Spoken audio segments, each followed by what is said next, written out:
Reactive intimacy anorexia. If you have lived for years or decades with an intimacy anorexic, you have experienced trauma, you've experienced neglect, you feel married and alone, you maybe blamed yourself. But one of the things you had to do is go from living to surviving. When you're living with any type of addict, the dysfunction causes you to start trying to just get through the days, get through the nights when you cry, when they're laying next to someone who's ignoring you again. Dealing with the silent treatment, dealing with their busyness, not being important.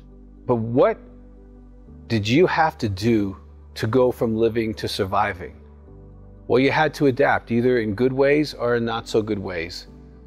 Our partner betrayal trauma research shows there's lots of different ways that women and men adapt. Now, one of the ways you can adapt is reactive intimacy anorexia, which means you weren't anorexic before this marriage, okay? But what's happened to you?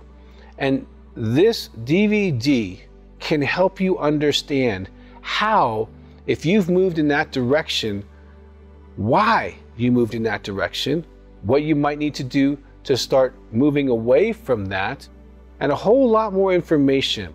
Because you may be a reactive intimacy anorexic, but that makes you slightly different, okay? And how do you start moving out of that back into your healthy, wonderful self? Well, that is what we cover in Reactive Intimacy Anorexia. So I encourage you to get it, watch it, and you may, after you watch it with your spouse and let them see that, hey, I got here because of being married. I wasn't here before. And you can look at this together, and maybe it'll soften some of the attitudes towards you and bring compassion towards you. And they can also watch the partner betrayal trauma video, because our research shows that intimacy anorexia impacts the partner just like infidelity and sex addiction, PTSD, depression, self-esteem, and the statistics are riveting.